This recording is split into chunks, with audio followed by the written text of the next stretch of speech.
So I'm going to officially start now. Some very important rules, please. Don't say any swear words when the camera's on you and you're speaking, because you're live on Facebook, you know. We're recording this session, so please be careful, you know, if you don't want our elders to be looking at you and clubbing you on the head. Please be careful with the words that you speak. Even, you know, just mute yourself, mute your button unless you're speaking, please. It's very important. So talofa everyone. My name is Ymania Brown. I'm from Samoa, and the Global Interfaith Network based in South Africa has asked me to moderate this very, very special panel that's very dear to my heart. It is dear to my heart because I am from Samoa, and when I see earlier on, when I saw Fiji and Tonga and Kiribati, New Caledonia, my heart is filled with gratitude and thank you, and I'm so emotional because you are my people, and you've heeded the call from elders such as Jolene and Ken and Lely, and, you know, people that were here in the beginning to come together and discuss some very important things. So I'm very emotional at the moment, seeing all your faces. It is such an important topic for us to talk about. I want to introduce very briefly how we're going to do this. Is we're going to be doing obviously Pacific gatherings. We open with a prayer. So I'm going to introduce the person that's going to be doing our prayer. Once the prayer finishes, we're going to go around each of the regions for a quick check-in. And then after that, I'm going to introduce each of the leads, the country leads, to introduce their speaker. Now, each speaker is going to speak on some questions that we already sent out before, okay? And in your speech, cover those questions. And then at the end of all the speakers have spoken, I will summarize the presentations, and we will open it up for the question time. And then we will have one final word. And I am happy to confirm for you that our final guest speaker tonight, she is a reverend. She is from the Philippines. Her name is Reverend Kakai Pamaran. She's a pastor.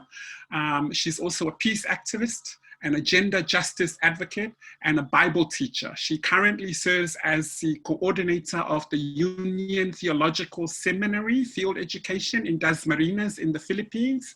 And she is also an adjunct professor in scripture and interpretation. And she happens to be one of the co-chairs of the Global Interfaith Network. So, you know, she will be giving our final word today. But without further ado, I am going to introduce the person that's going to be leading us into our introduction.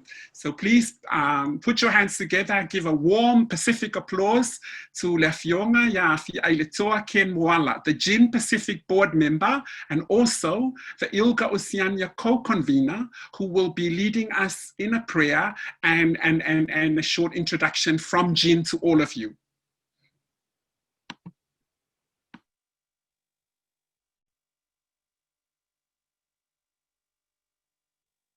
Talofa lava, good day, hey hi, Maori, Nisambula, bonjour, Tenakoto, Malo Lele, Bunji, Gingery, and g'day. Warm Pacific greetings to you all, wherever you are from east to west, north to south. We welcome you to paradise. My name is Fieletoa Ken Moala. I am the GIN board member for the Pacific. First of all, I would like to acknowledge and pay respect to country of all the people across the great Pacific Ocean, from the tiny atolls of Central Pacific to the bigger islands of Aotearoa, New Zealand, and Australia. Today, we will navigate our journey. We are delighted to present to you our fourth seminar focusing on the Pacific and on the concept of the family and traditional values within local, regional, and international arenas, including the United Nations. GIN-SSOGIE, it stands for Global Interfaith Network.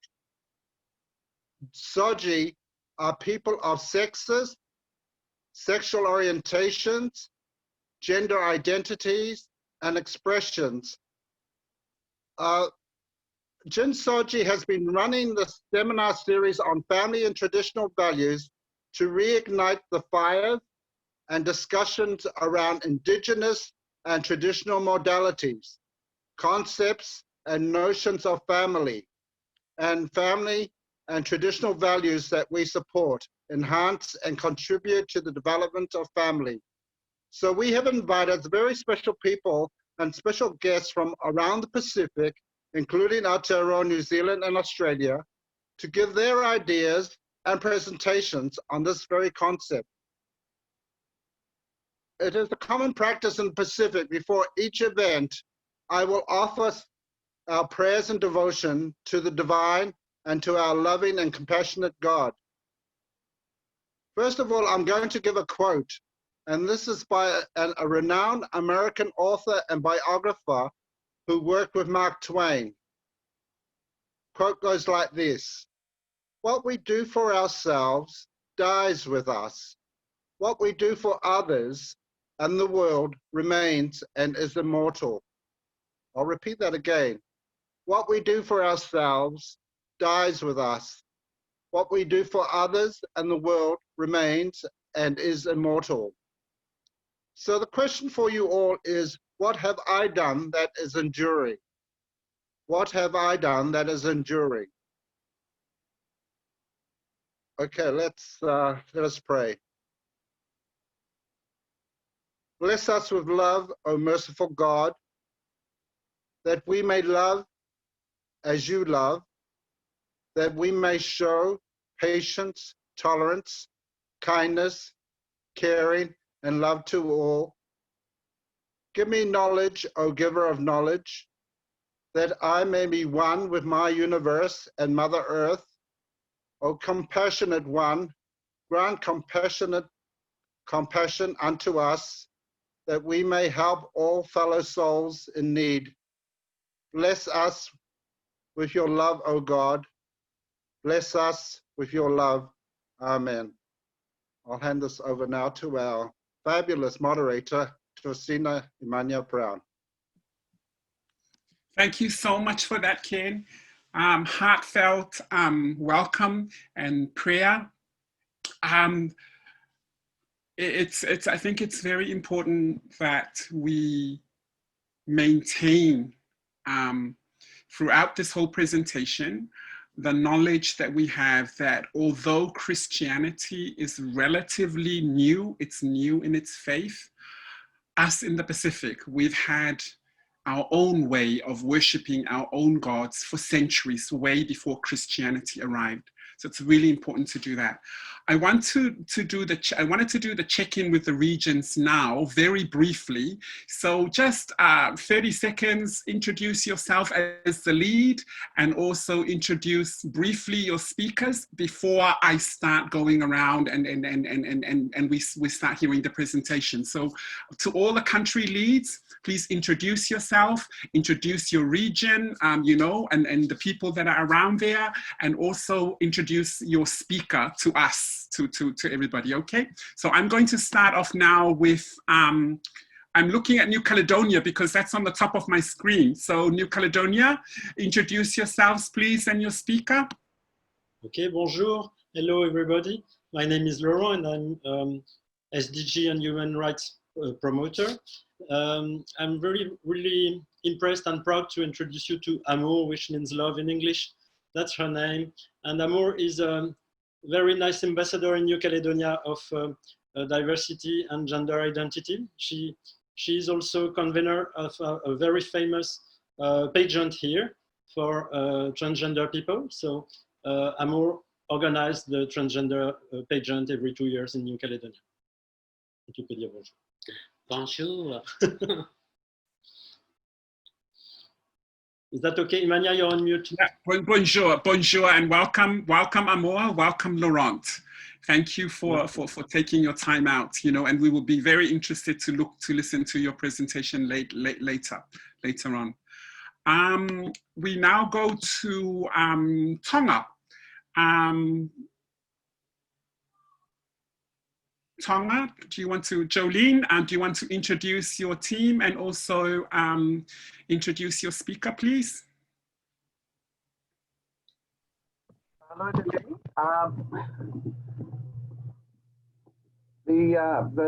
Sorry. My name is Joey Jolene Mataile, pronounced she, her, herself. And our speaker for today is Dr. Ungatea Fonuakata. And she happens to be a relative and a cousin and a mother, and also has been an advocate for the rights of women and sexual minority people in Tonga. And she has been a proud supporter of the work that we do back in the islands. And she believes that at the end of the day, God loves everyone. Malo Opito. Malo Opito, Jolene, and welcome, Dr. Ungatea. We look forward to your reflections and your interventions later on. Thank you so much for that, Tonga. We now move on to Kiribati. Kiribati. Tebeo.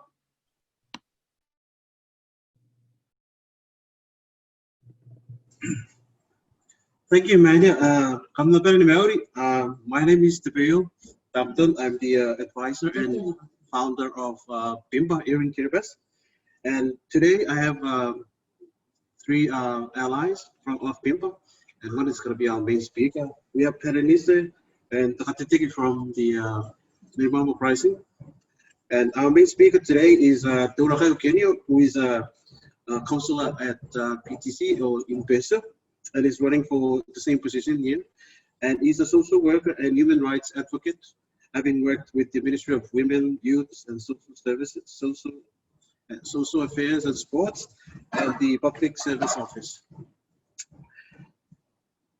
Yeah, thank you. Welcome, Mr. Okini, and welcome Tebeo and Team Kiribati. We look forward to your reflections and interventions. Can't wait to learn more about you and the situation in Kiribati. Really appreciate and thank you for joining us. We move to, who are we moving to?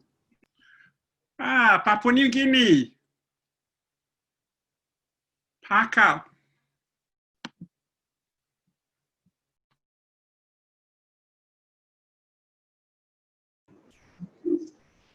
Hi, everybody. Can you see me? Yes, Paka, we can hear you loud and clear. Greetings from the main island of the Pacific. All right. Hi, I'm Paka. I'm the lead for Papua New Guinea, and I'm also a member of the Kapu Champions. We advocate on the human rights for MSM transgender community. And I have here with me Father Peter Moy, who's going to be our speaker. We've chosen him as we have programs that work with the clinics, the Anglican clinics, which we engage with our population. So Father Peter Moy will be our speaker for today. Yes, thank you very much, and looking forward to hearing from you all. Thank you so much for that, Paka. We welcome Papua New Guinea. Yes, it is the main island in the Pacific. Yes, we will give you that, Paka. Thank you. And I can see you waving in the back. Welcome, Father Peter Moy. And we look forward to your interventions and sharing with us your knowledge of Papua New Guinea family and traditional values. Thank you so much. We move on now to, we're almost finished. We move to Fiji. Dr. Lely Darling, please do an introduction for Fiji. Welcome, Fiji.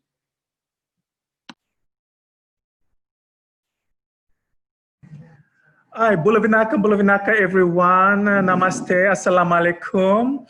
I'm Lely Darling from Fiji, representing the Transgenders Fiji Network. My members are sitting behind me, about 11 of them. We are Nandi-based, and we are also so privileged to have our speakers also Nandi-based, grew up in Nandi. So he is Pastor Apenisara Lulu, and he's founder of the Kingdom International Discipleship, So it's basically a new religion. I've heard that for the first time today. And he's got missions and missionaries in Cambodia and India right now. So yeah, and we are so glad to have him. And glad to be here. And by the way, I forgot that Fiji is the hub of the Pacific, the major island to be in. Welcome, the hub of the Pacific, the major island in the Pacific, Fiji, second to Papua New Guinea, and third also to, Kiribati and New Caledonia. Welcome, Dr. Lily. We now move to, I'm going to introduce a couple of people now. So although they don't represent, they're not here with a contingent of people, they are actually speaking from their context, their key affected context. And the first person is from Aotearoa, New Zealand, right? And we prefer to use the traditional name. Yes, New Zealand is attached there, but Aotearoa is the name for New Zealand. And please, Dr. Elizabeth Kerekere, if you can just give an introduction to yourself and yeah, we would be more than happy to hear from you, please. Kia ora koutou, ngā mihi aroha kia koutou katoa. Big love from here in the Pacific Island of Aotearoa. And are we speaking about whakatāpui, our ancient Māori word for people with diverse genders, sexualities and sex characteristics. And just, yeah, I'm looking forward to hearing from all the speakers and having conversations with you after we've all had a chance to speak. I'm founder and chair of Te Whanawhana Trust, which advocates for whakatāpui, to tell our stories, build our communities, and leave a legacy, because we believe to uplift whakatāpui, we have to uplift all of our families, but also all of our rainbow communities. And that's here and across the Pacific and across the world. Kia ora. Kia ora, Dr. Elizabeth Kerekere, thank you and welcome to our conversations.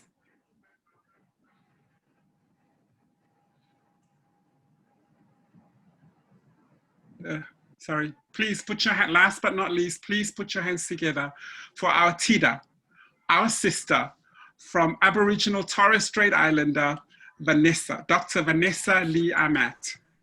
Vanessa?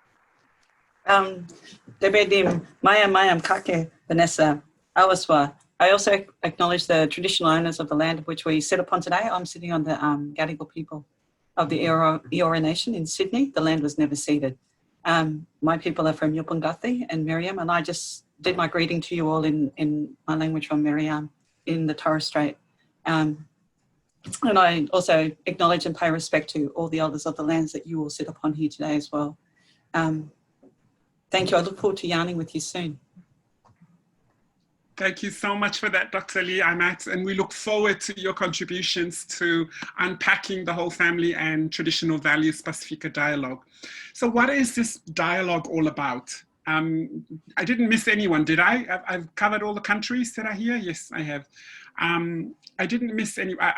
What is this dialogue all about? So lately, maybe in the last 5, 8, 10 years, as human rights practitioners and activists around the world, we've noticed an influx of counter-arguments towards LGBTI or MVP-FAF inclusion around different spaces around the world.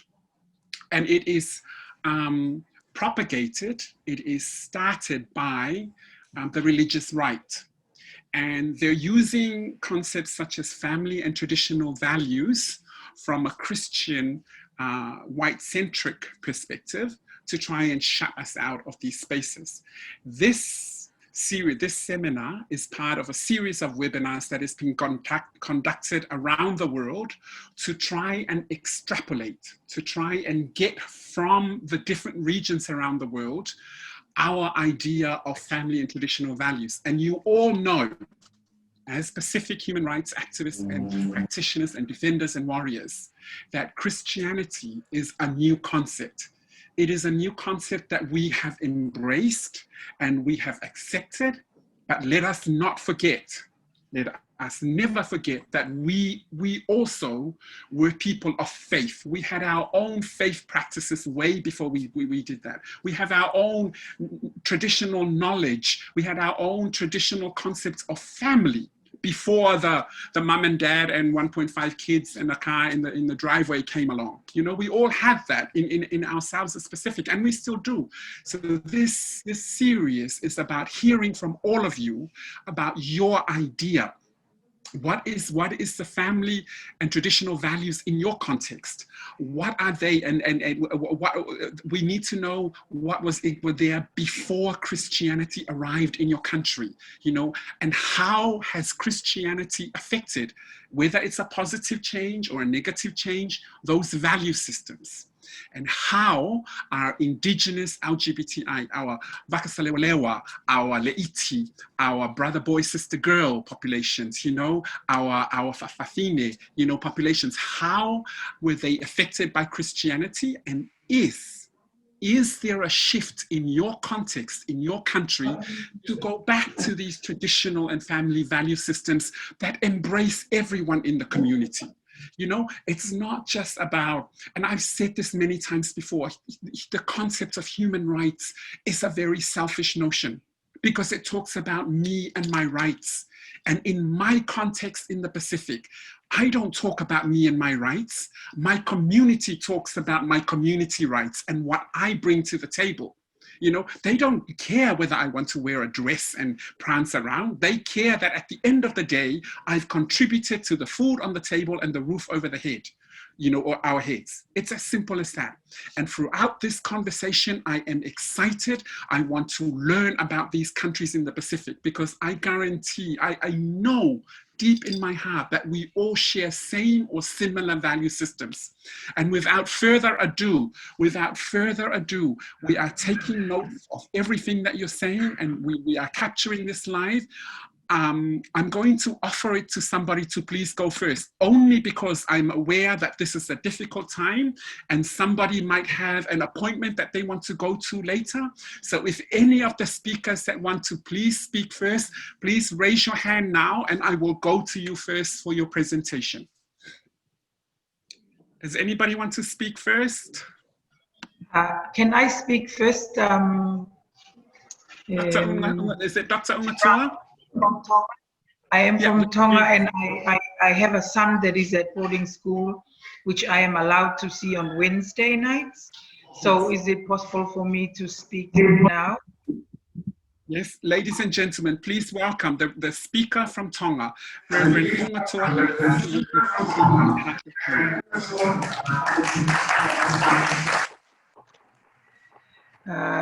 Malo Aupito, and I thank yourselves, and I acknowledge everyone here who is in this panel.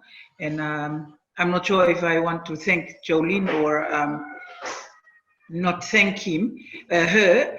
Now I'm already confused. But this is my first time to speak in this kind of public forum on this issue. So it is basically out of my comfort zone. And so I acknowledge and apologize if I say some things which may perhaps be not politically correct in this discussion, but it will simply come from my ignorance and from my ignorance. One of the questions that I was given. For the first question, what are traditional and family values that have existed in my context or Tongan context before Christianity? I just want to stress here that, of course, Tonga is an oral culture, continues to be predominantly an oral culture, and that our understanding of the past before Christianity came, and Christianity came in and stayed in Tonga from 1826, was written predominantly by missionaries or whalers that were here. So our understanding of our past is already skewed or filtered through certain lenses. My understanding of what is happening now in Tonga, or the remnants of what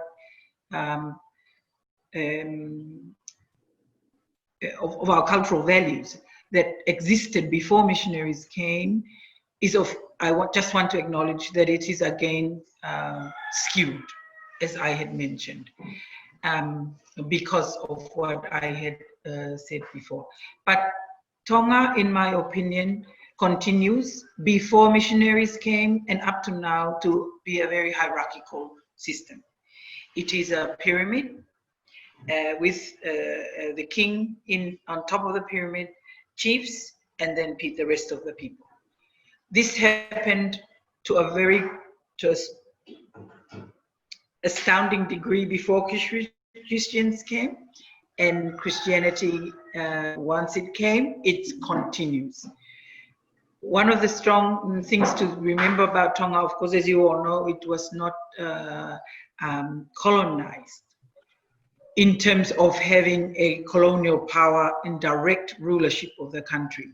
So in other settings in the Pacific, there was a direct influence on the structures or infrastructures of ruling families or ruling structures. That in Tonga was not very disturbed. In actual fact, Christianity came and brought with it Western education, which cemented some of these very strong hierarchical systems. It is still very communal. So as Ms. Brown mentioned, we still are very driven by what happens to the group rather than individual. And of course, we had our own belief systems. We prayed to whales or logs or each tribe or clan had their own gods and practiced those beliefs in different ways, in which this esteemed panel will already know from their own Pacific countries. How has Christianity affected these value systems? I think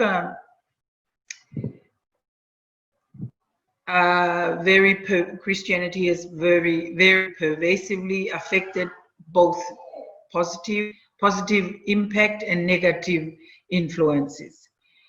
I think before Christianity came, there were certain harmful practices which Tongans practiced in their in showing their belief system, and that is documented clearly, such as when missionaries came, Tongans, when chiefs died, rocks to harm their bodies in order for them to show grief. There are certain huge burial grounds in which our chiefs were buried, and there is archaeological evidence that people of that clan were buried alive around these chiefly burial grounds. The coming of Christianity discontinued these harmful practices. And when I say harmful, this is just my own personal opinion. So positively, in my opinion, these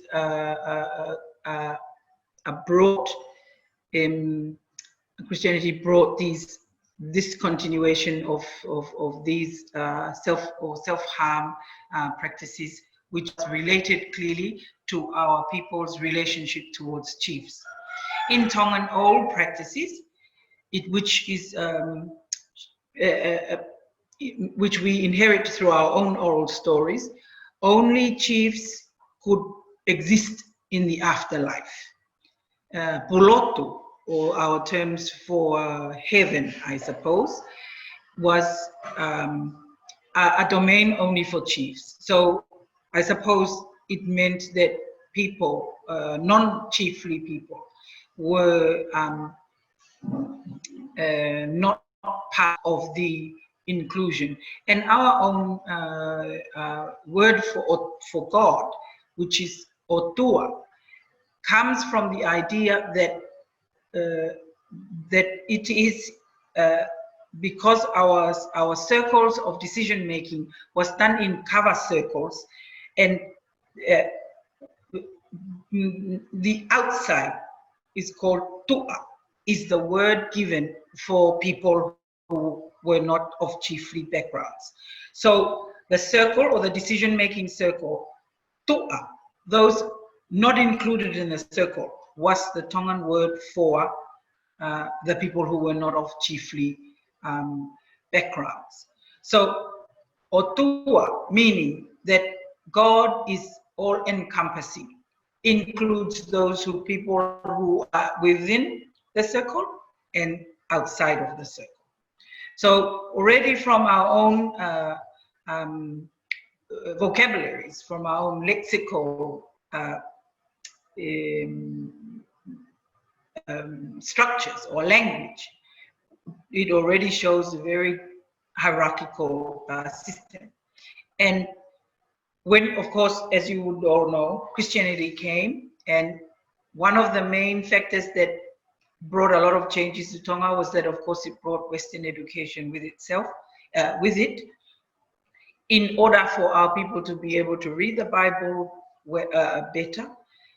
There was a very strong push for Western education. And so those influences continue to this day, in which a normal Tongan family, if you ask them, what are the key values in your family, they will say, and a lot of surveys have seen this, lotu, religion or faith, and education. And when they say education, they basically predominantly mean Western education, because they see, of course, as a pathway to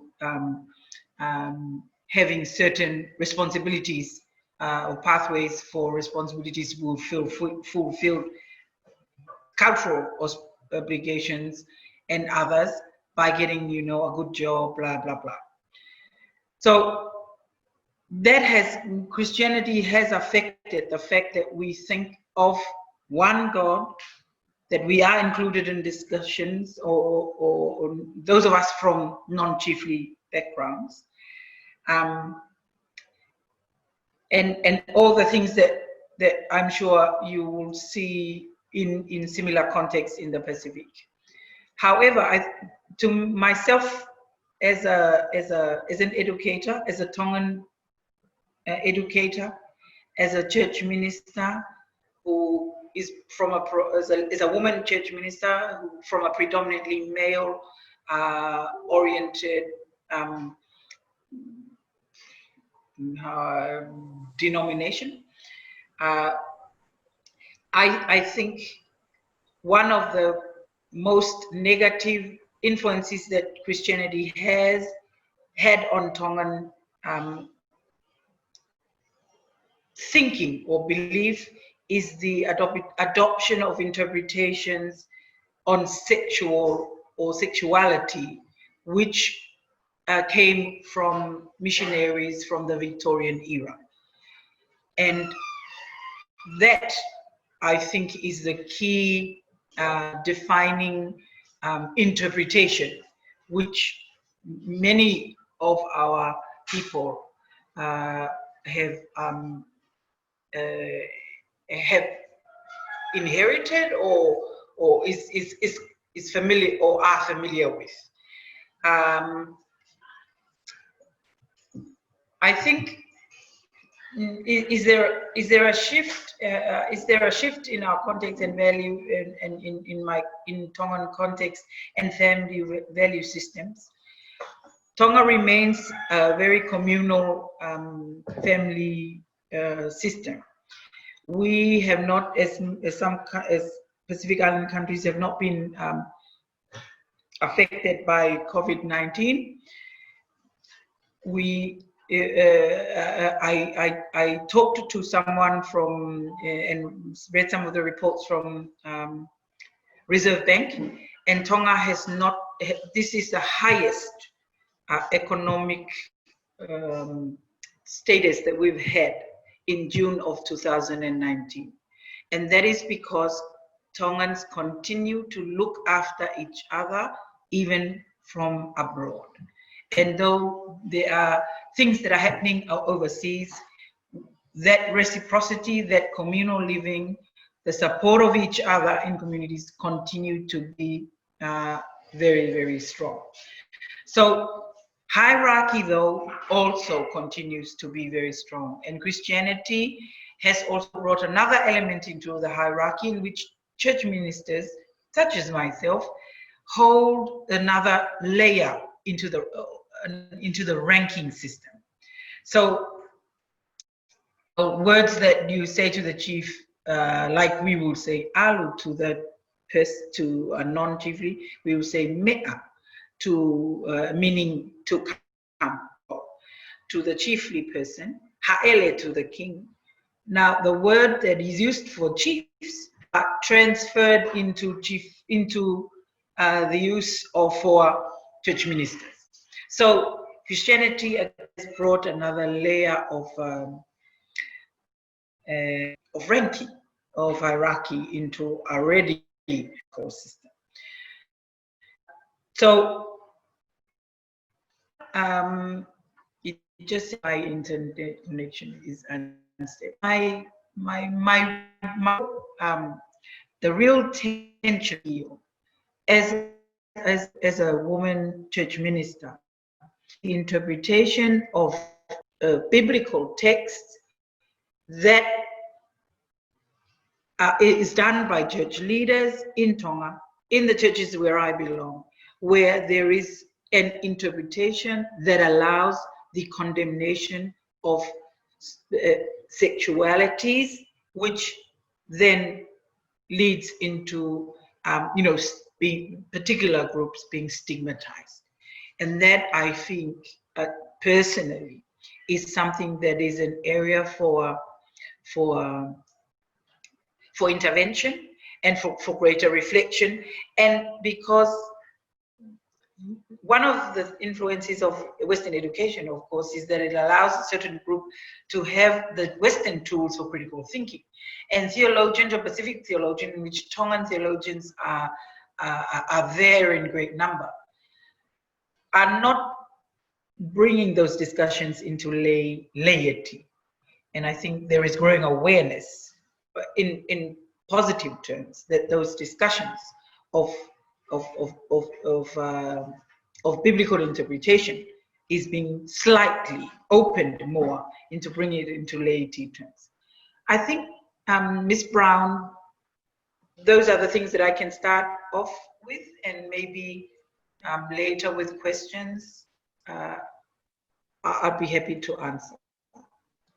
Thank you so much for that, Dr. Umatua. We really appreciate the reflections, and we've taken some notes, and very important that, you know, that there is both positive influence of Christianity to the Tongan communities, and also there's some questionable, influence specifically around the issue around sexuality and biblical texts. But we really thank you for your time and for your intervention. It is very heartfelt, and we feel that coming across. Anybody else is leaving early that wants to go next, please raise your hand. Okay, Laurent, so ladies and gentlemen, please give a warm Pacific welcome for our colleagues from New Caledonia, Laurent and Amor. Thank you, Ymania. There are 4 questions, so we're going to share the answers between us, Amor and I. We will do our best to do it quickly and more comfortable for you to understand. Even if our accent is quite strange. Your 4 questions. I know you did a presentation. If you're more than welcome. If you want to share your screen, if you think so, then okay. It's okay. It's going to take ages if I put it on the screen. So what I did, I sent it by mail to everybody, and everybody is free to have a look to it. So I sent it just before the webinar. Anyway, the difficulty is to answer to the 4 questions, because you're asking us to talk about something that happened before we were born. As you can see, most of us are very young. So it's quite difficult to say what the situation was, to say perfectly what the situation was in the 18th century, but we know how to read, so we went to school and to libraries to get some information. Traditional values were very important before Christianism arrived in New Caledonia, but what happened after so many historical events and moments happened to New Caledonia? At this time now we live in a country which is a sort of very big cocktail. I don't know if we are the main country or main island in Pasefika, but we are the cocktail one, because we had so many people coming to this country, the English one, the French one, the Walisian one, the Vietnamese one. We have many religions too, which are important now in New Caledonia: Christianism, Protestantism, and also Buddhism. Islam is important too. There are about 3,000 people believing in Mahomet. So it's what happens is now we have our own religion in New Caledonia, which is we use this word syncretism, which means a mix of a combination of doctrines, because what happened during evangelization, some bridges were built between Christianity and the other beliefs, I mean the Kanak traditions. And those bridges were very important because they helped people from Melanesia and New Caledonia to go through that and to access to some liberties, some freedom, some rights, some way of being who they are now, and some ideas too, even some ideas of being an independent country. The church was very important in this process of accessing to the country and accessing to reading and to speaking and to accessing to knowledge. So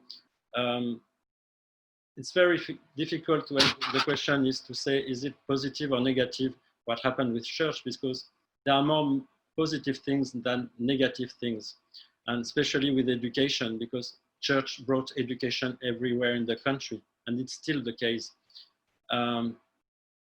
Concerning LGBTI indigenous people, of course, I was saying church brought bridges, but on those bridges, they forgot to bring LGBTI people on these bridges, because they also brought an idea of the society which was more heterosexual normative and more binary. You were talking about having un papa, une maman, and one and a half children per family. That was quite the same here. So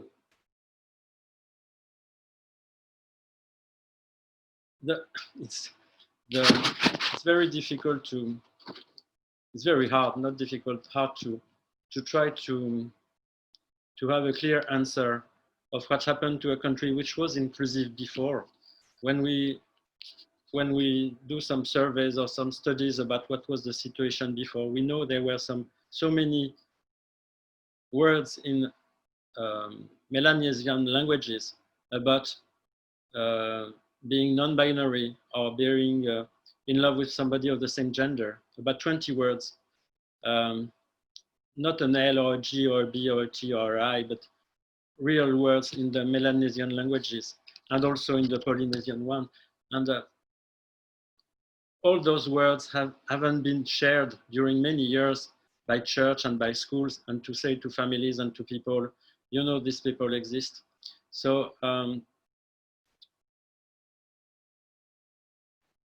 we were minding about what we would answer with Amour about this question, and she was just telling me before, when she was young, it wasn't a problem to go to church because she was young and she was girly dressed or wearing some eyelash on her face. But as soon as she wanted to get married at church or to have some rights like the other women, it was more complicated. So maybe there are some negative consequences anyway. Yes, that's a way to do.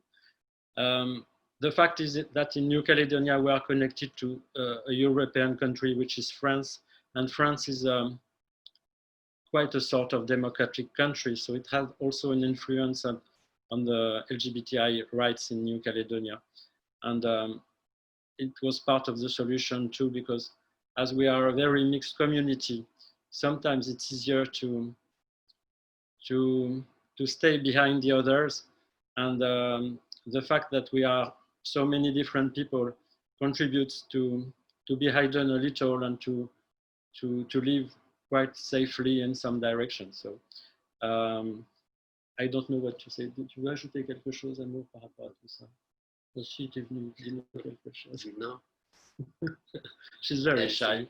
She's very shy. Concerning the last part of your questions about changes which could be considered and which could be useful to become to something more in relation with what was before Christianism.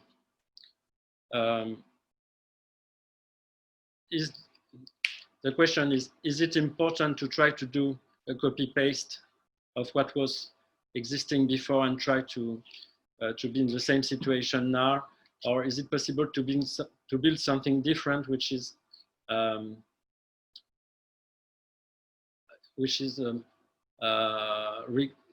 respecting these values, human values, but also taking in consideration we are in 21st century and something's happened since that time. So, you know, I'm somebody doing some awareness very often in companies and in schools. I know, Ymania, you were sensitive about that before. When we go to schools in Nouméa, in New Caledonia, we have very much nicer answers in Catholic schools than in public schools. So what I believe is church is also part of the solution and the answer. We do a very big amount of work and we have better results with private schools in New Caledonia than with public schools. It's important to say that because they build and they work inclusion much more better than the other schools.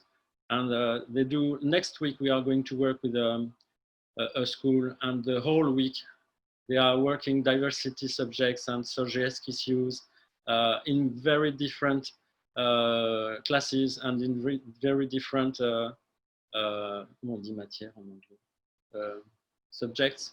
They work it in Latin language, with art expression, with theater expression, with painting, with French expression, with history, and all the classes are working diversity. So I believe there is a nice message sent to the LGBTI community when the school opens its door to LGBTI organizations and say, come to our place and help us changing people's minds and changing representations, and work with us on deconstructing stereotypes, and help us understand who you are as a LGBTI person, and help us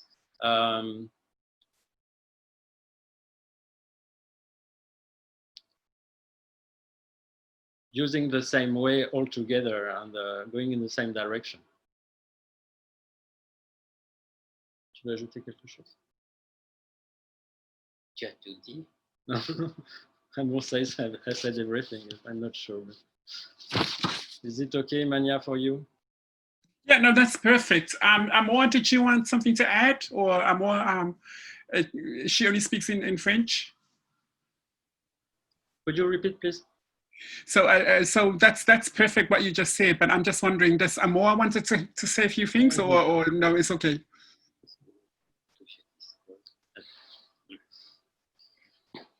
She's going to speak. She's very shy. Bonjour tout le monde. En Calédonie, sur le christianisme, surtout chez les Wallisiens, je suis wallisienne. et transsexuel en plus. Donc, Ah bon? bien sûr. She didn't tell me. Mais tu as dit presque tout. C'est surtout le respect de l'être humain. Et au niveau de l'Église, par contre, comme je m'étais mariée, du coup, on m'a interdit de me marier à l'Église. Rien qu'à la mairie, c'est tout. What Amo said is when she wanted to marry at the church, she didn't get the authorization to be married at church. The church answered her she had to write to the Pope to get is that right? To get an authorization to contract marriage at the church. So she didn't write to the Pope, and she married only at the town hall. Et comme Laurent a bien développé le sujet, donc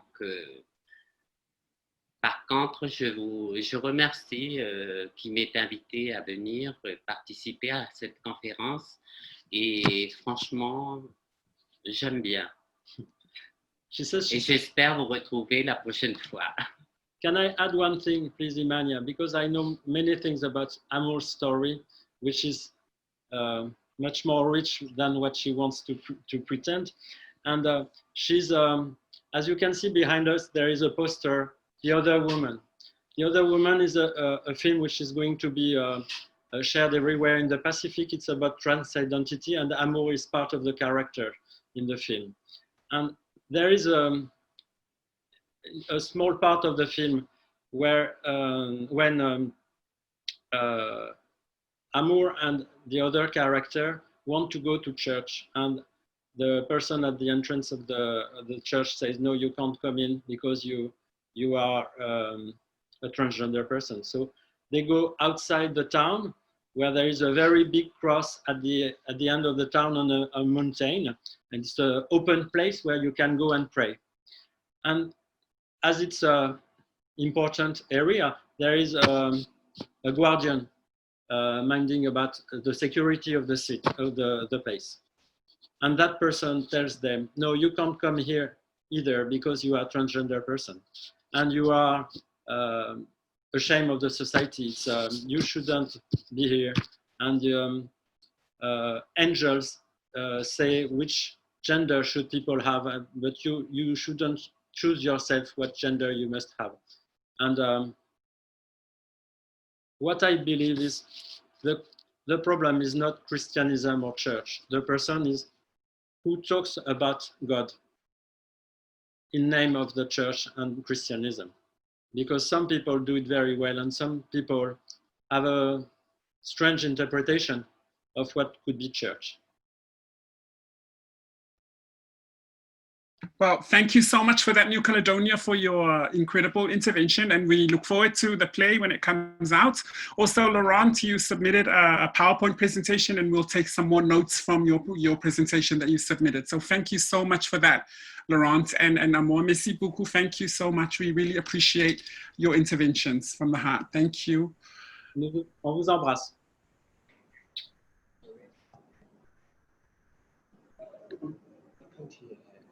You're in mute, Sorry, man. I was muted. Yeah, we're going to change pace now. We're going to move to Kiribati. Kiribati, Tebeo, and also a reminder that, you know, Kiribati's speaker is none other than the wonderful, incredible Mr. Teurakai Ukinio. So Tebeo and Mr. Ukinio, you have the floor. Thank you very much. Maori, everyone. Before we start, let me take you to the contextual concept regarding our traditional values and beliefs versus Christianity. Kiribati is very, very special, and I don't think other Pacific Island countries have this. We do have our creator traditionally, and that's our belief, called Nareau. And that was our, you know, traditional beliefs and values before Christianity arrives. Until the Christianity was introduced in our country, and then we began to shift our beliefs, and we believe that God is the creator. Thank you very much. Yes, before, let me just take some values, traditional values to discuss. While we have hundreds and thousands, but let us take the most important ones for the sake of this seminar. The first one is the GIN system, and this refers to communal living. This refers to extended family and sharing of resources, in which members of an extended families co-live in their family lands, and usually one or more elders leading their works at home, village, and on the island. Again, before Christianity comes, and before we are colonized, and before individualism is introduced. And that's the GIN system, living together, supporting each other, contributing to each other. Likewise, on the village or the national level, everybody participates in the decision making. And we have the gathering hall called the Manaba, or the Manaba system. And that's the pinnacle of the decision making in villages throughout the country, like in local governments. And again, this is more reflect and values and respect the communal or more collective approach rather than individual. So everybody makes decisions and partake and discuss, and upon the decision, everybody participates in the implementation of those decisions, and nobody is left behind. The second, third concept would be to do with our culture, and especially as before the arrival of Christianity, we've been loving each other, as been taught by our elders, and this to do with respect. And this refers to bestowing unconditional or conditional respect to family and village elders at home, around the village, and during public events. So we all respect each other, regardless whether we are, a child or a woman or a man, or regardless of those aspects. And this also extends to respecting your older siblings, like our dad and mom, uncles and aunties, and others, like I've said before. It's like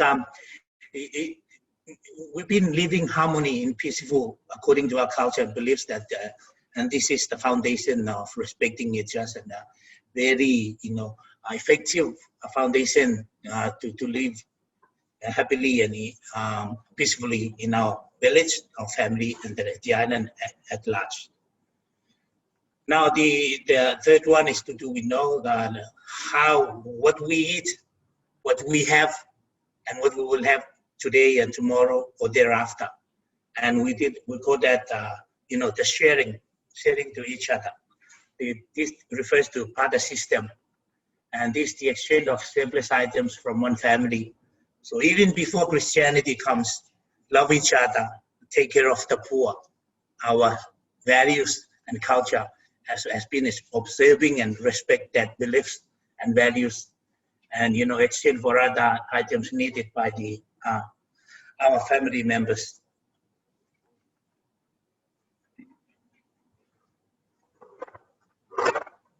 Sorry, there's a problem with our power and power supply.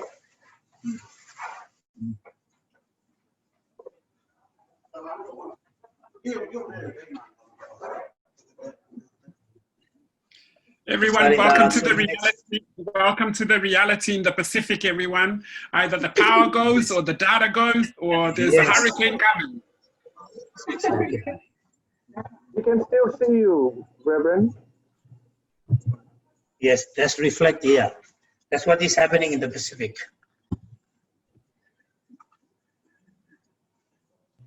You can continue. Yeah, sure. Seconds.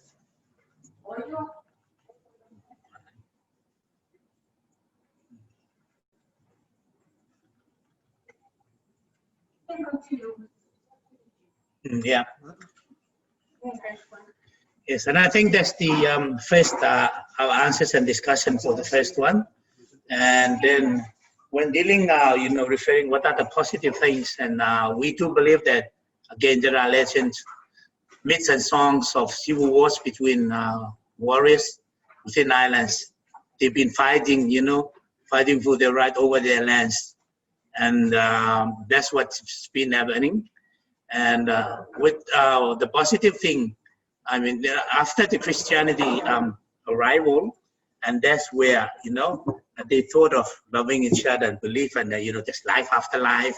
And so everybody began to understand and love each other again, especially when fight on the issue of fighting over the rights over their lands. So of course, after the arrival of the Christianity, and we saw that spiritual enlightenment of Kiribati, where people learn of Bibles and become, devoted to Christianity. And as a result, being committed to the church, and we do believe up until now that the church is the most or the right arm of the government, and contributing to the national development and economy. And those are the highlights of some of the positive of having the Christianity in Kiribati, including that amplifying the commitment of people in community services and a strong bond between communities, villages, and islands. They have certain beliefs traditionally, but now, being led by the church, like our colleagues from Tonga has been, as one of the church minister, and we do believe that that's one of the positive input as a result of the introduction or having after the Christianity arrival. However, the negative, let me share some part of some negative impacts caused as a result is the loss of our cultural practices and norms, particularly the worship of traditional, deities and the shrines, and and in the past, and even before Christianity arrives, and we do really believe in the black magic and those things, because it's like sometimes we lose faith in God, because God will take longer to answer us. But with our traditional values and magic in our beliefs, it's only 3 days. We call it 3 days. That's why Kiribati wanted to become the third party to present. We do believe in the figure 3, and that's our national cultural belief. Number 3. However, on the other hand, in Christianity, we have the Father, Holy Spirit, and the Son, and that's why we wanted to become a 3. And I hope that you understand why we have chosen number 3. Yes. We hear you. We hear you. Sorry. We hear you loud Yes. and clear. Number 3, we hear you. We hear the black Yes. magic, and we hear you. And that's the black magic, and because we do believe in Kiribati that we have the health, peace, and prosperity, and that's another. I mean, this it's symbolizing that number 3. However, let me the other negative effect is most of our people are fully and bombarded with the fundraising toward the church, and that's from other perspectives. But us as being members of the church, that's all right. That's normal. But we do believe also that in most cases that they are committed and they don't have enough time, to pay for their family, because of they are mostly heavily involved with the fundraising. Yes, and sometimes they don't have enough time to worship, to attend services, and those are some of the negative impact that we realize. Now, for the to do with the indigenous LGBTIQ, and we wish to emphasize that the term indigenous does not apply in the context of Kiribati, because all residents are indigenous, though some originate from intermarriage between the Kiribati and foreigners. And like myself, I'm a bit fair. I have my fair skin, but some have, you know, fair. I mean, the more fair and more white, and we call it because it's a mixed blood. But again, they are indigenous, and they are known as Af-caste.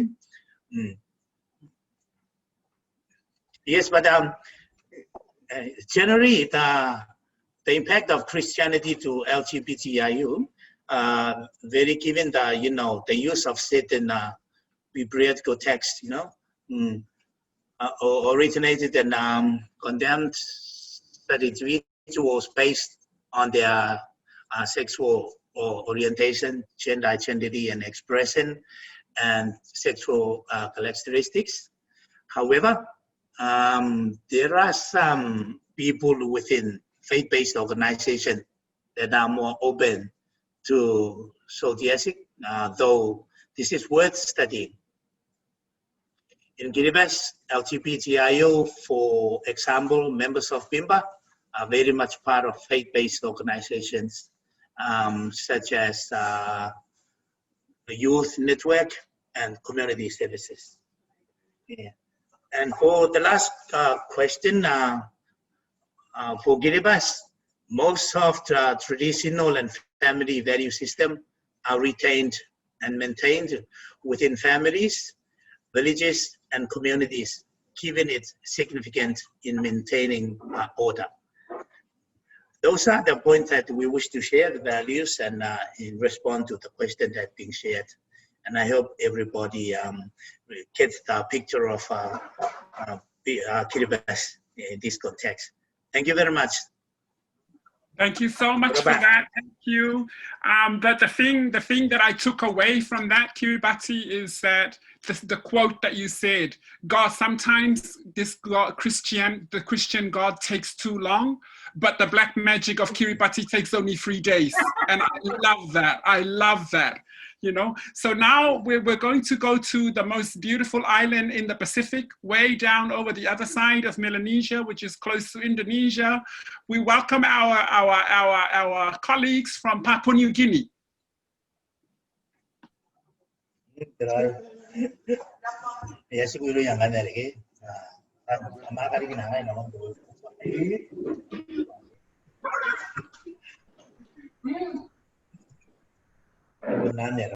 Hello and greetings to you all. We still claim to be the main island, claiming that we have 850 languages. So you just imagine the culture involved. So I may be representing or misrepresenting the island itself with its fine diversity. For the first question, family is a learning place. It's a place where there is education from childhood up to marital status. So family history, the stories, the values of good family life, skills, wisdom, they're all imparted in the family. And if you belong to a family, that's what you see. So it's very enriching. Secondly, it's a place of security and protection. In the past, we had lots of tribal fights. We had enemies. We had clans who fought against each other. We had families who also fight within the village. So family, watch out for the interest and safety of others. Thirdly, family is a place where a person develops all the virtues, all the characters that is required for a person. Your self-esteem, your pride, your self-respect, your self-confidence. You only find it in the family, where that small institution helps you to grow in. It's also a place where specific traditional skills are passed. You know, growing taro, you have special prayers. When you bathe your newborn baby, there are prayers. You don't share that one. You keep it in the family. That's the family wisdom, experience, teaching that you keep in the family. Family is where the family line continues. Your name, your history as a family continues in the family. Family, one of its value is sharing of wealth. A family will have inheritance. It will have land. So long as you belong to a family, you have land, you have wealth, you have inheritance. Mind you, when I'm speaking, our island also have patrilineal society and matrilineal society. So if a land is owned by a woman, it means that it's a matrilineal society. If the land and inheritance is owned by the men, then it's patriotic, it's patrilineal society. Family, strengthen ties. In the past, we had barter system with neighboring villages. We also had trade partners.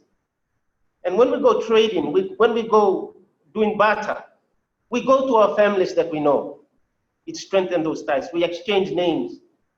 So they give us their names and we give them their names. We give our names to them. Family also support those in need. If you need a new house, it's your family, immediate and extended. If you want a new garden, same thing. If you are sick, the people that congregate around your house, they are your family. When there is marriage, family is there. Death, family is there. Feasting, family. In a family, you are assured future. You know you have land, you know you have wealth, you have assets.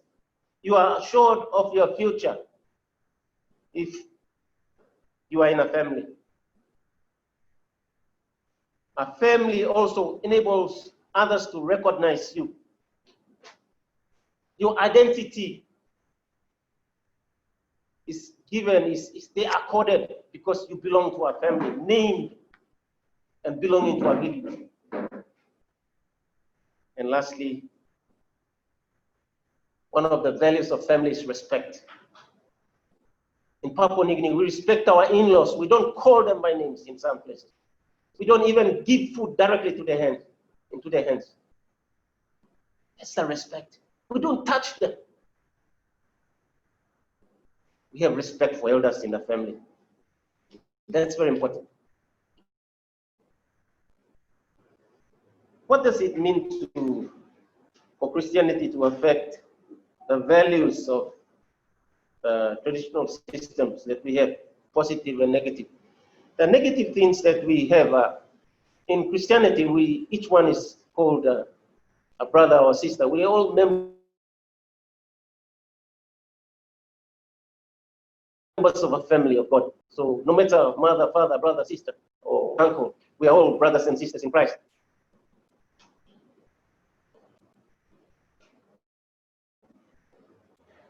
But these days, you can call your in-law in church because he's named after the gospel, John.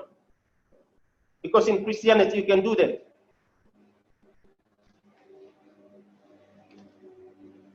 Christians are divided in families depending on how many denominations affect that family. So you have dietary rules, what to eat and what to not to eat. You have relational rules. Who can you relate to? Or you have rules for social engagement. What can you engage with?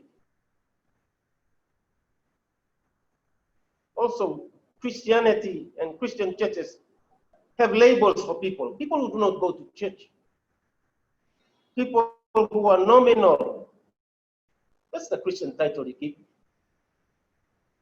Or Christmas and Easter Christians, or Church Day Christians.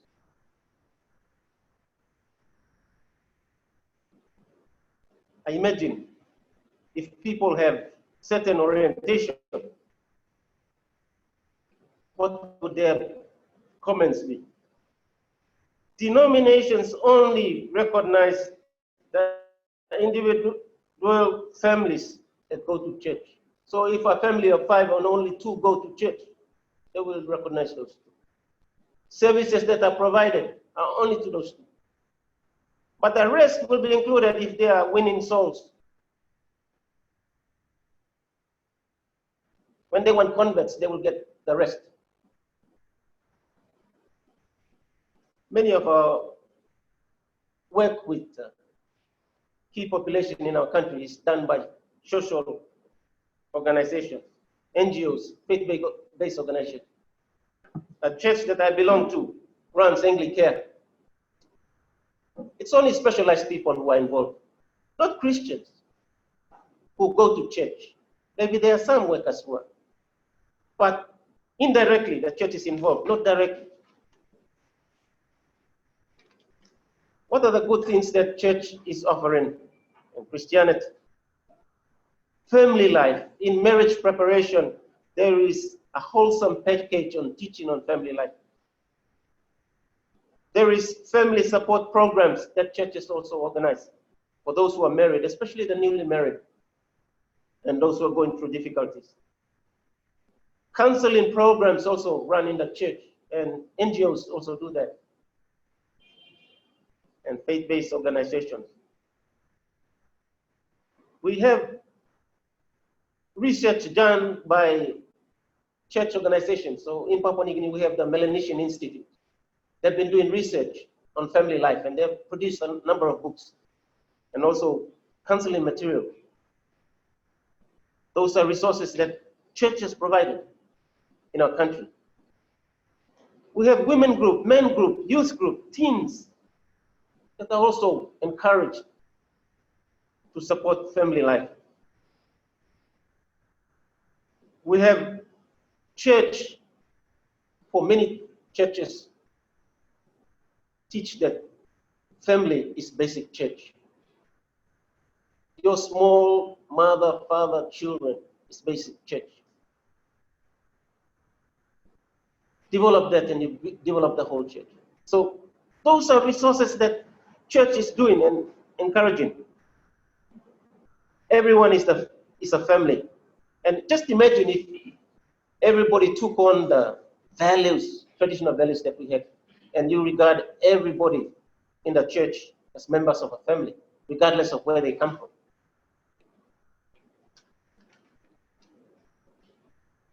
What is the church's response to LGBTI?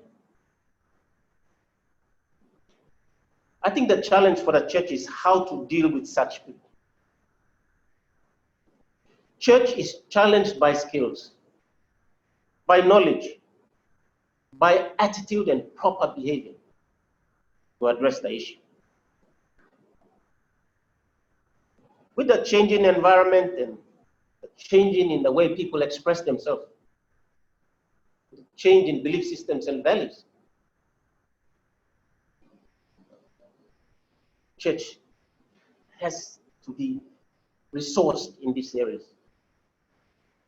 So if we have labeling, we have rejection, we have blaming, that's because maybe the church does not have the informed decision to make, or the people are not well informed.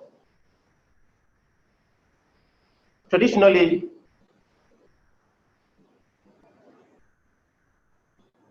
we respect our parents, the rules, the norms. And so when somebody is unique, somebody is different, we blame the parents. Maybe the father went to an area that was restricted, customary forbidden. Or the mother ate a food that she's not expected to eat. Or some cultural obligations they have not fulfilled, so the child is bonded. So that still hangs in many of the minds of the Christians. How to deal with such people is, as I said, more information, skills, behavior, and attitude proper to address it. Lastly, is Papua New Guinea going back, shifting to the traditional values? We do not want to keep a museum. We have enough museums in Papua New Guinea. Museum of traditional family value system. value system is living if it adapts to that changing situation. But Papua New Guineans still continue to use traditional values for convenience. It's a normal thing to do, so they have to do it. For self-interest, you know, someone to have a status in the village, have a name in the village, or just to make a show to others that they are keeping the values. Or it may mean that it is what they want to continue doing without any concern about the actual act. So shift is, for me, dependent on the person, the cultural expression, and the issue concern about family values. Thank you. Thank you very much for that, Father Peter Moy. We really appreciate the intervention, but just a follow-up question, specifically around LGBTI and to family and traditional values in the Papua New Guinea concept. Do you think that Christianity has helped LGBTI Papua New Guineans be more accepted, or is Christianity rejecting LGBTI Papua New Guineans in the context of family and traditional values? My personal view is that I think Christians have given it to social organizations, as I said, like for us in the Anglican Church, it's Anglicare, PNG Inc., that dealing with such issue, and not directly as I would like to see, but it helps in a way because I see a number of people coming in, walking in. I work very closely with Anglicare, and watch them put a smile on their face or feel wanted or accepted. For me, that's a blessing. Thank you. Thank you so much for that. Thank you so much. We really appreciate it. It's beginning to coalesce for me, and hopefully for all of you, a pattern that's coming up. So, and I will speak about that after our next speaker. So we're going to move now to Dr. Elizabeth Lee Amat. Sorry, Dr. I've mixed up your surnames. Dr. Vanessa. Vanessa is an Aboriginal woman, and you know, she represents the indigenous, the traditional owners of this land of Australia and Torres Strait Island. And you know, this is the land where the bones of her ancestors are buried, and we acknowledge that. We see you, Elizabeth, as we see you, Vanessa. We hear you, and we respect you, and it's your time. It's your time. Hi, everybody.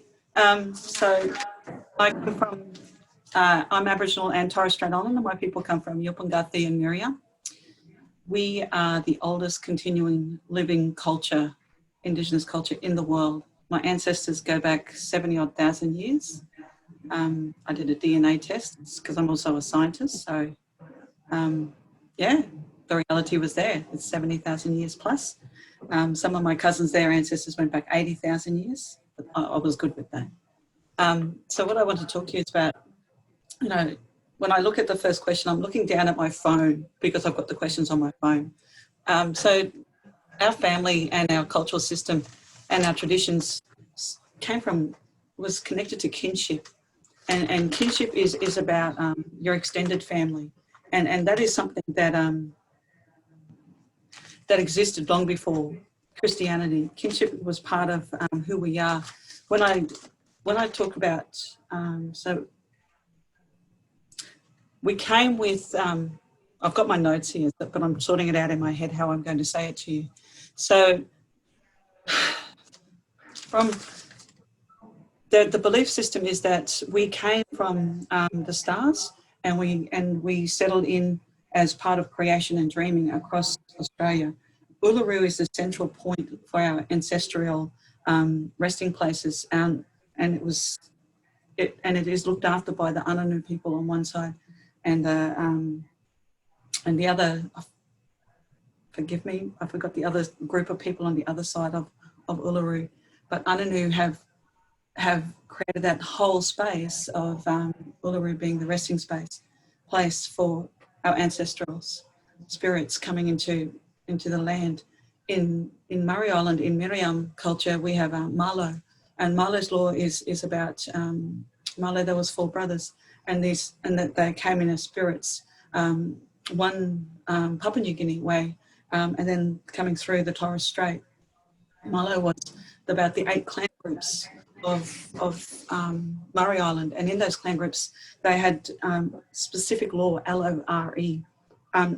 Aboriginal law, Torres Strait Island law, is about songs, stories, dances, and it's about how that governed all aspects of our life. One of the main laws of Moala was that a man doesn't walk in another man's land, and nor is a man allowed to place his hands on another man's land or woman's land. When you understand that, it's not about land as in the physical form of land, it's about ownership of law. And kinship was a main part of that, and our kinship in our families and the extended family. So your mum and dad's brothers and sisters, your grandparents, or your aunties and uncles.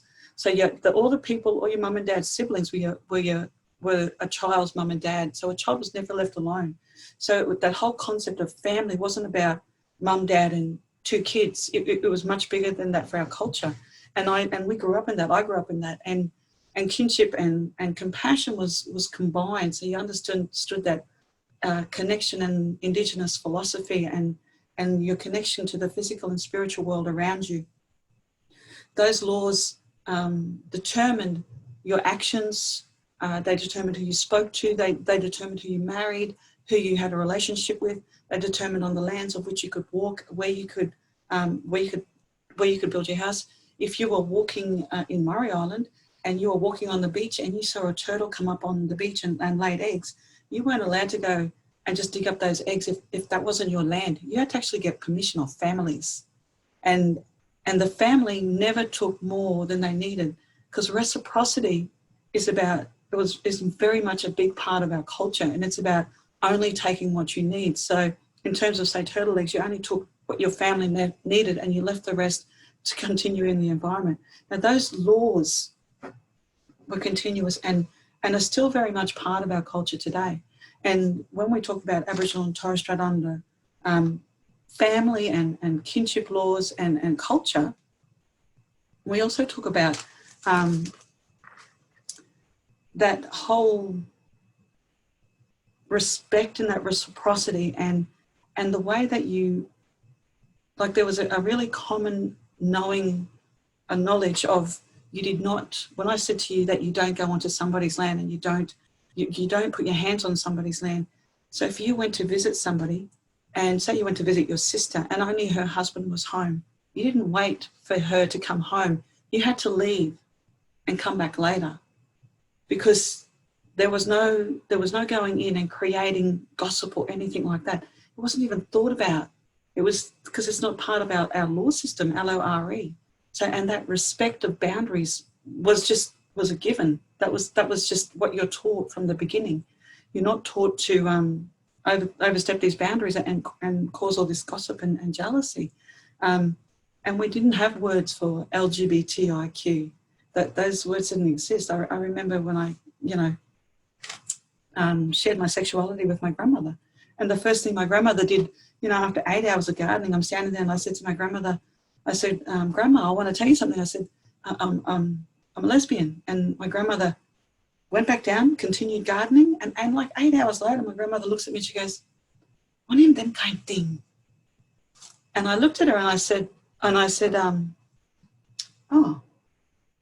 And it took several weeks for my cousins and I to try to explain to her, like, that I was attracted to women, that I'm attracted to women. And my grandmother just grabbed my hand and she looked at me and she said, "Vanessa," she said, "You are my granddaughter. This is our culture." She said, "You are part of my family." She said, "I want you to be with someone who makes you happy and does not abuse you." And that was the most important part of our cultural laws, and always has been. And when you think about those cultural laws and what's happened now with Christianity, what we're seeing, especially in Aboriginal and Torres Strait Islander culture, like simple things like in Aboriginal mythology, we have the rainbow serpent. The rainbow serpent is the giver of life. And then the rainbow serpent goes under the ground, and also, you know, we also see the opals. The rainbow serpent comes up, creates the rainbows. The rainbow serpent goes into the water. And should you make the rainbow serpent angry in the water, then they start swirling with the currents and we start seeing cyclones. So all these connections are what we're taught when we're children, and we learn to grow with it and we live with it. You know, we're taught dance from as soon as you can walk. Your feet are put into the sand beach and covered with sand, or put into the sand in the desert and covered with sand. You're taught how to dance and how to connect properly with the land. And when Christianity came, a lot of that was we were told to no longer act as a family. No longer was our kinship accepted. It became all individual focused. Everybody became all about me and I, and which is really, really not aligned with our culture, because in our culture, the way the kinship system is set up, no child, even though a child may be born as an individual or an only child, it is never an only child or an individual child in our culture, in the kinship system, because all of your family are your parents. All your mum and dad's brothers and sisters are your parents. All the next level up, you know, you've got all these grandparents. You've got your cousins aren't actually cousins, they're your brothers and sisters. So you're never alone, and the child goes to a different family to learn and to understand what is going on, to learn different ways of life from different family members, and it's always accepted. With Christianity, that went. Christianity brought with this understanding of a Bible and belief in a man, rather than belief in the spiritual ancestors that we had, and our connection to the spiritual and the physical, and that indigenous philosophy of only taking what you need, of respecting somebody else's land, of respecting somebody else's person and space, and understanding that there's certain spiritual beings and ways of doing things that you do not disrespect. But with Christianity, it's all come and it's ignored. And you know, one of the things, you know, when they like, one of the things the missionaries did with colonization was take our land. The land was never ceded. They made my people homeless. In reciprocity law, they should have given us back our family homes. Instead, people are living in overcrowding. So they couldn't even give back in accordance with law, LORE. And even simple things for actual connection with kindness and compassion. So we're taught compassion with deep listening. So even if somebody has a mental health issue, you still sit and listen. You don't just palm them off. You take the time to hear somebody. We're taught that if you're angry, you go down and you throw your anger to the wind, and the wind carries the anger, and the ancestors decides on the decision for that person. And you know, if you're feeling really overwhelmed and have anxiety, it's the same sort of thing. In the Torres Strait, we're taught to go and sit with the salt water and give it out onto the wind of the salt water, and the wind will decide on the karma for that person, and you know what will happen. And so that shift with Christianity, and how the families and the traditions have changed, and they've changed dramatically, because the evidence of the change is now in the data and in health. And we see that in the different ways that Aboriginal and Torres Strait Islander people have these really astronomically high statistics in Australia that should not be. They should not be. We have, you know, the highest cardiovascular disease. We have highest suicide rates. We have, you know, highest incarceration rates. We have all these things happening, and it's not a competition, but we don't seem to be able to see, it just doesn't seem to come to an end. It just, the racism that has come with Christianity has just engulfed our culture. And sometimes it is really hard to come out the other side of that. But on the other side of that, I also see what other speakers have said about Christianity and how Christianity has given some people hope. When I think about a lot of the people from the stolen generation, a lot of them, the churches took a lot of the kids, and a lot of people lost their identity and who they were in that stolen generation. But there are so many people that also went back to Christianity and found whatever they needed. But it's about bringing the culture together, because obviously Christianity is not going away, and we're not going away. We're the oldest continuing living culture in the world. We're here to stay. And so, and understanding that, and, understanding how to bring the two together, I guess, is there a shift in the context to go for me? No, I'm not going back to Christianity. Sorry, I'm not going to Christianity. I live my life as I was taught by my grandmother and my grandparents and my family, with culture. And culture is the core of who I am. Now, to understand kinship properly is to understand that children are at the core of family. Everything we do impacts the children, because the children are the future of who we are today. With LGBTIQ people, as they've started to identify, a lot of communities, Aboriginal and Torres Strait communities, have struggled to accept LGBTIQ young people.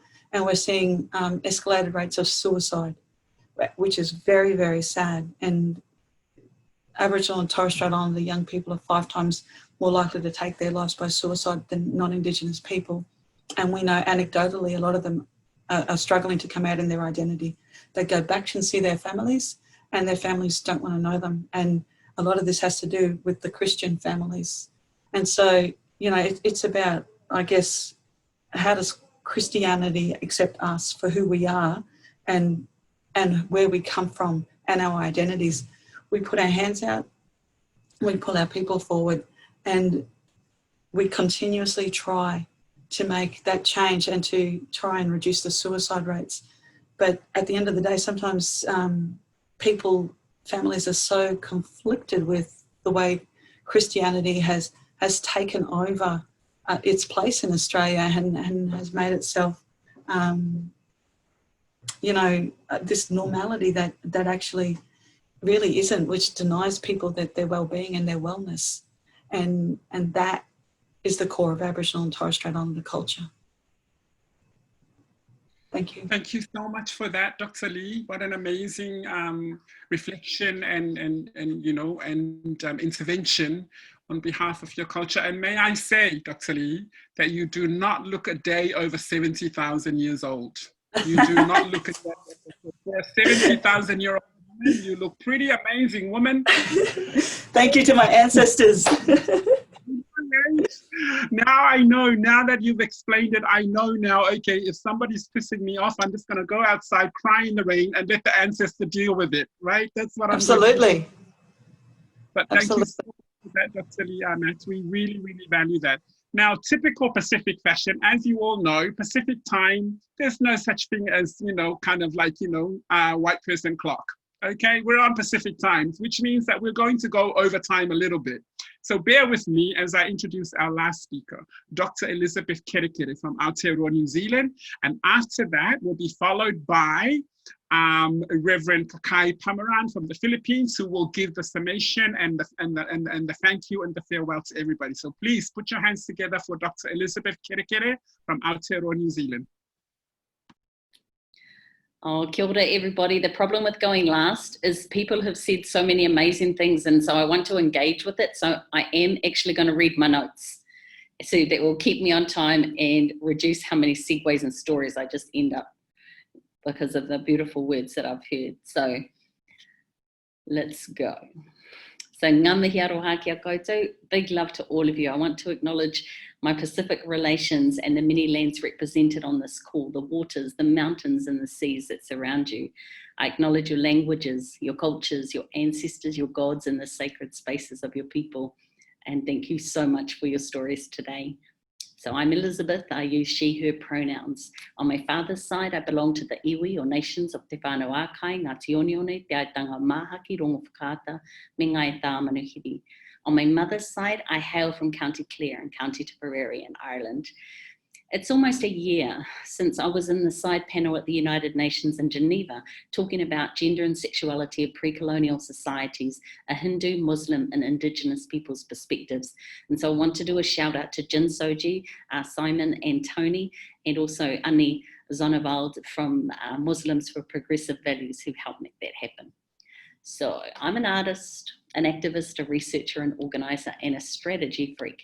So today I want to talk to you about some parts of Te Whare Takatapui, so the House for Takatapui, the health and wellbeing framework that I've developed based on Māori culture and spirituality to address the discrimination that we face, the homophobia, the transphobia, the interphobia and biphobia. And it came into being as I wondered what that whare or what that house of well-being might look like if we included our taha wairua, our spirituality, our taha hinengaro, our psychology and our mental health, our taha tinana, our physical being, and taha whānau, our families of our birth and our choosing, because we are absolutely not existing in this world as individuals. We're part of a whānau, a family unit, and we're connected in many, many different ways.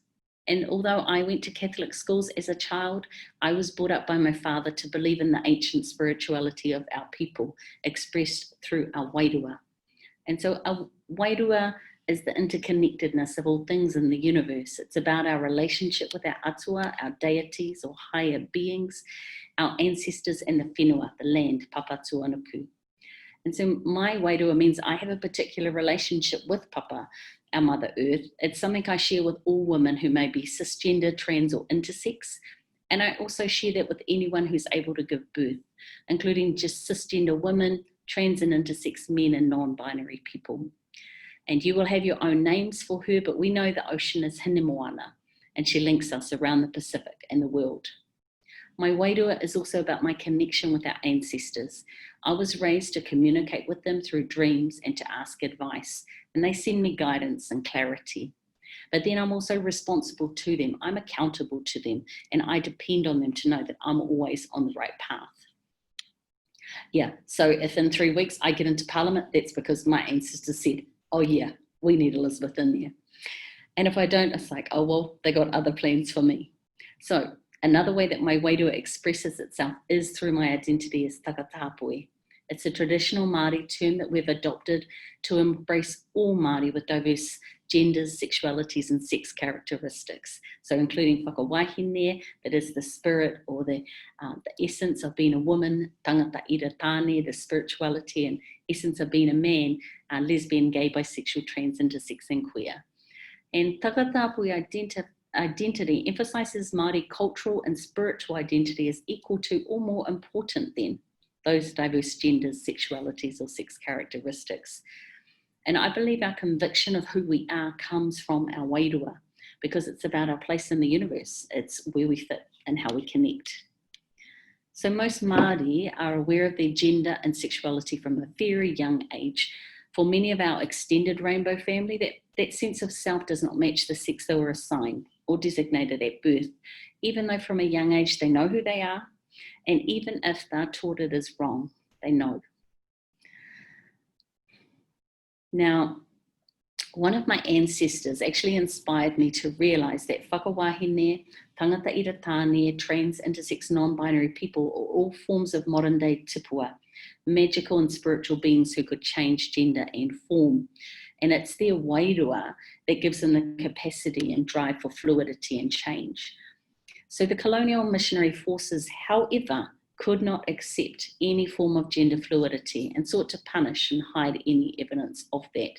This has led to centuries of discrimination and violence against anyone who dares to challenge the strict binary of what it is to be a real man or a real woman.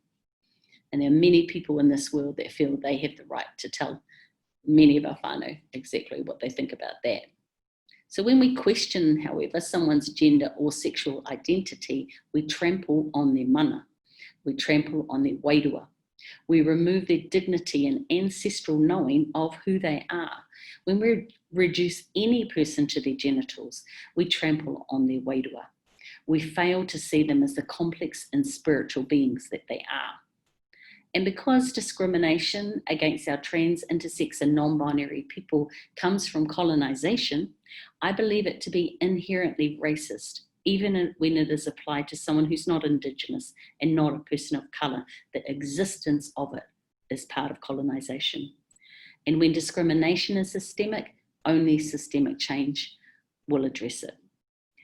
So good ways that we can support the wairua of our family is providing access to gender-affirming healthcare, stopping gender normalising surgery on intersex babies, and finding practical ways to address the violence we seek. The next section is around Mauri. It's our life spark, that essential quality that is yours alone. Unlike wairua that exists beyond death, Mauri is your personal thing. It's like what you bring into the world. It's your special skills, talents, superpowers, but it's also about how you present and express yourself in the world. And it's the words you use to describe yourself and how you identify. It's your Mauri that wants to put a name to who you are and how you feel, that looks for recognition, that you're seen and you are valued. It is your Mauri that is appeased when you see yourself reflected in the world. Because many people who are LGBTIQ are not seen, valued or recognised, even within parts of rainbow communities and even within their own whānau and sometimes their own church and community. Even in Aotearoa New Zealand, rainbow people are not formally counted in government statistics, and so that we struggle to make change in policy, strategy, funding allocations and legislation. And if you are Māori, Pasefika or person of colour who is LGBTIQ or a person with disabilities, are often made to feel minimum marginalised, but quite often just made invisible. But the thing about Mauri, that life spark, if it's not nurtured, if it's not looked after, that spark starts to dim and sometimes it will flare out. And so a key way of how colonisation has impacted on the spirituality and culture of our people is in the silencing of children and young people. Because instead of being able to run free, children are meant to be seen and not heard. And that impact on their Mauri, their ability to be seen and valued, we are seeing it in the high rates of suicide for Māori and rainbow young people. Now, part of the harm that Christianity and colonisation caused against us was that attack on what we considered to be sacred. Our word for this was tapu, those things that prohibited, restricted, set aside or forbidden, things that were under the auspices of our atua, our gods. And so it placed restrictions in order to control how people behave towards each other and the environment to make sure that society flourished. But that systemic breakdown of Māori culture and spirituality through colonisation has meant there's no longer fear of breaching tapu, no concern for the spiritual repercussions, no attempts to appease or make amends for wrongdoing. So it means the sacredness and therefore the safety is gone. And where tapu has been breached, there's usually no process for restoration, for healing. And without support, we see across our communities the increased likelihood of the harmful use of alcohol and drugs, unwanted sex and rape, and intimate partner and sexual violence. Given, a core part of the colonial health system is also the control of women's bodies, but that control extends into rainbow communities as well. So we struggle sometimes for reproductive justice, including access to abortion, contraception, comprehensive sex education, sexually transmitted infection prevention and care, alternative birth options, culturally competent prenatal and pregnancy care, access to assisted reproduction and other methods of family formation, and the resources we need to raise our children in safety and health. So we all need to create opportunities to heal and help our people of all ages to learn how to preserve our tapu, our inherent sacredness. And so to conclude, the colonial attack on our spirituality was multifaceted. They tried to sever our connection to our own gods and our schools of learning. They made enjoyment of sex a sin. They tried to pretend gender fluidity never happened, and they made same-sex loving that was accepted by our ancestors a crime. They tried for centuries and caused significant generational trauma because of it. Ultimately, though, they failed because we still exist. as Māori, as Takatapui. We will continue to fight to retain our connection to our ancestors because our wairua is stronger than their attempt to erase us. Our Indigenous love and compassion will always be stronger than their hate and their stolen power. Nō reira, tēnā koutou, kia ora hui hui mai tātou katoa. Thank you so much for that in-depth and from the heart intervention, Dr. Elizabeth Kerekere. We wish you all the best in the elections on Saturday, and come Sunday, we will be posting live tweets and, you know, Facebook's updates. Yes, we know her. Yeah, that member of parliament, we know her. So listen, everyone, thank you so much. I just want to briefly summarize before I hand over to Reverend Kakai Pamaran. What we've heard from all the speakers today is that, yes, there are family and traditional values that have existed in Pacific contexts for a millennia. They were embracive of inclusivity and all family members.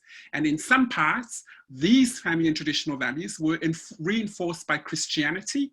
And for LGBTIQ people, it's a hit and miss situation. In some countries it is, sometimes it's not.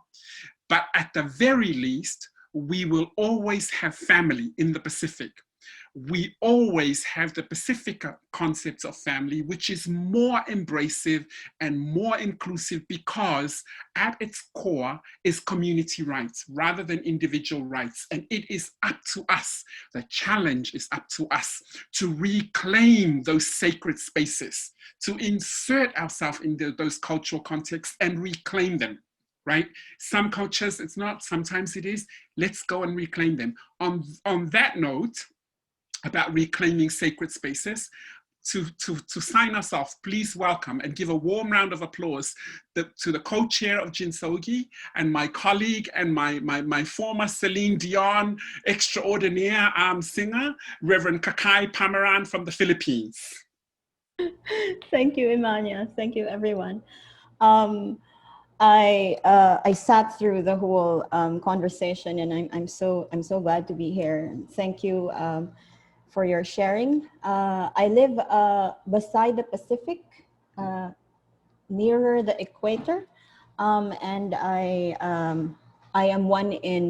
live in one of the 7,107 islands of my country. So we are an archipelago, and we speak a lot of languages. And so that said, I share the many experiences of the Pacific Islanders. And I want to bring a very important point forward because I work in a seminary and I teach scripture. And the biggest wonder of this all is that we have a 500-year Christian history. The Spanish galleons arrived in Cebu, in the Visayas area where I'm from, in 1521. And so next year, as the Protestant Church is celebrating 500 years of Reformation, we celebrate, we commemorate the arrival of God upon our shores, according to Spanish understanding, Hispano-Christian understanding and logic. And therefore the task of accepting that and proves to be very difficult, especially in this day and age, no? And the way we understand religion and colonization, and how we look at ourselves right now. One of the most painful part of our colonial history is that as a people, we do not remember anything beyond 1521. Many of our stories, indigenous stories, the stories of our people, our ancestors, were obliterated and replaced because many of our ancestors did not write. They wrote on leaves in scripts that are no longer known to us. And therefore, the task of church people such as myself is to find explanations for the many. You know, there are times when I feel that when I read scripture, I feel that there's something wrong with what I'm reading. And I attribute that to the spirit of our ancestors trying to talk to us again, right? Our cultural memory has been obliterated. And this, and in this conversation and many others that GIN is trying to convene, is that task of recovering our cultural memory. In the understanding that, of course, we cannot change the history of colonization, but we can at least unpack, and we can at least make our stand, and we can at least not accept the things that are unacceptable. I want to share with you two things, if I may, Ymania. I know we're on Pacific time. I'm still a Pacific person as well. I want to share with you two things. You're from the Pacific. I mean, the US actually considers the Philippines Pacific Islands in their surveys and census. Yes. So you are a Pacific member. Yes, thank you. I want to share with you two particular interesting, well, not interesting, two particular concepts or characters or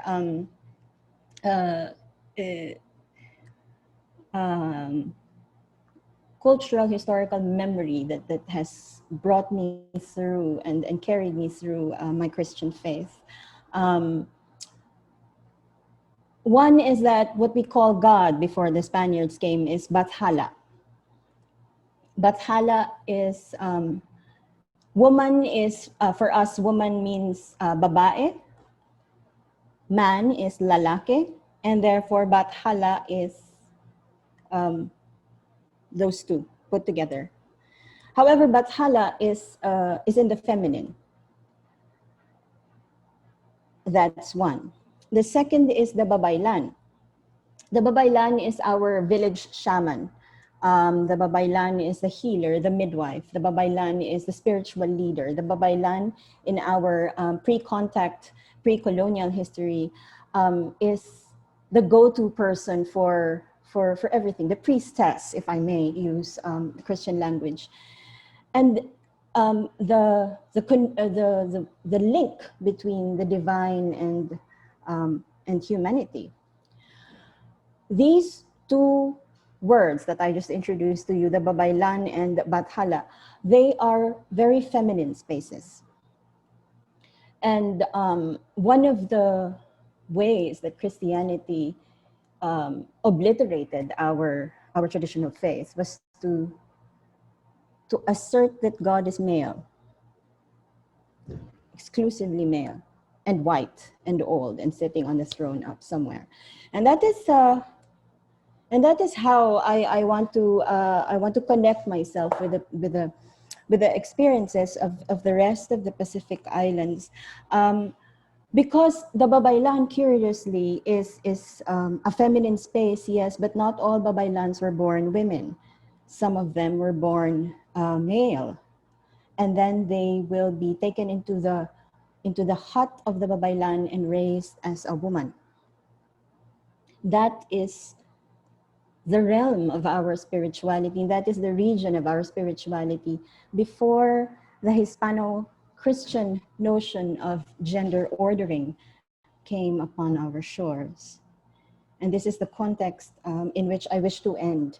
And I wish to challenge everyone to keep remembering and keep recovering the many values and the many traditions of our families before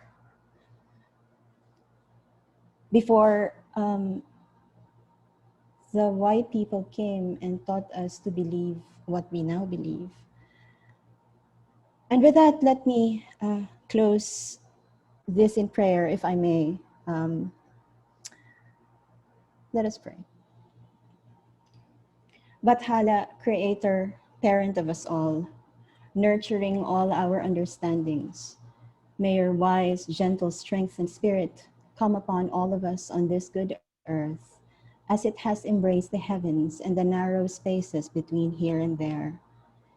Keep us from separating ourselves from each other, and help us confront our arrogance, especially that of our own, so we may, with our vulnerabilities, make our stand against injustices, even if our voices shake and even if we are afraid.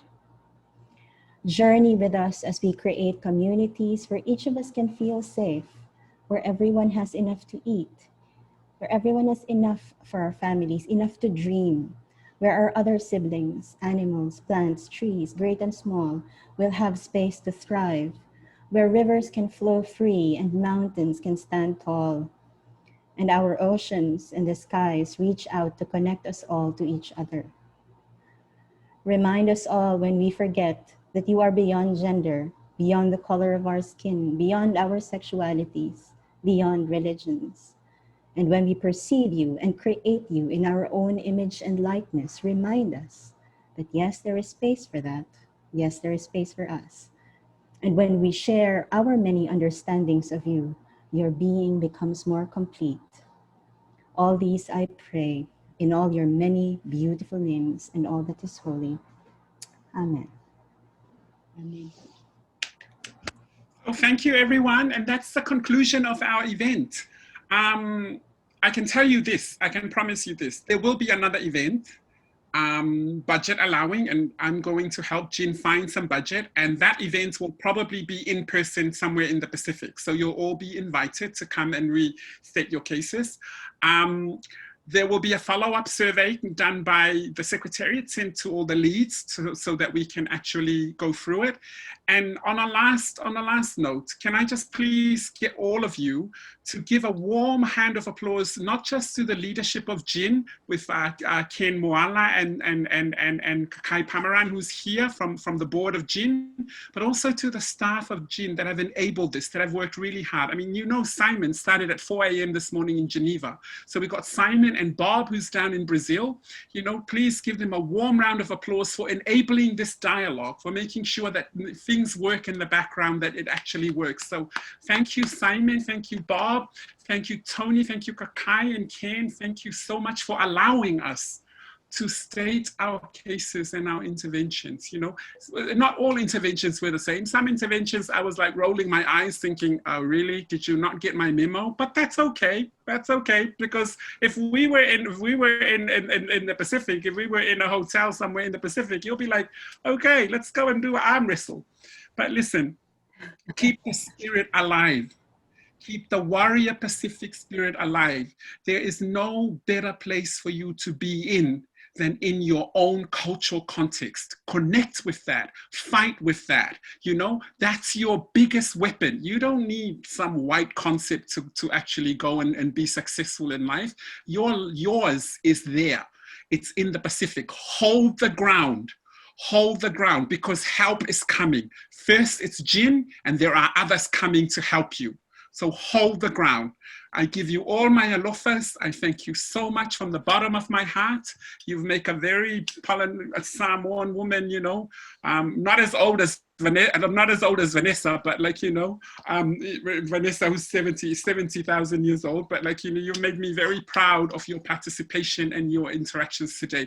Kiribati, Tonga, Papua New Guinea, Fiji, you know, New Caledonia, Aotearoa, New Zealand, you know, Aboriginal-Torres Strait Islander. Thank you so much from me, and I wish you farewell. Be safe, wear a mask, and you know, we will connect somehow, somewhere through the rainbow serpent.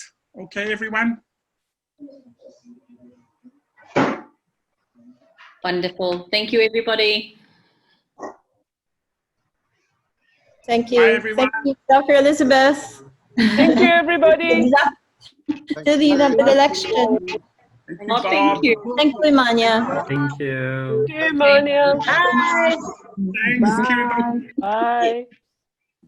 Thanks, Laurent. Thank you. Thank you. Thank you.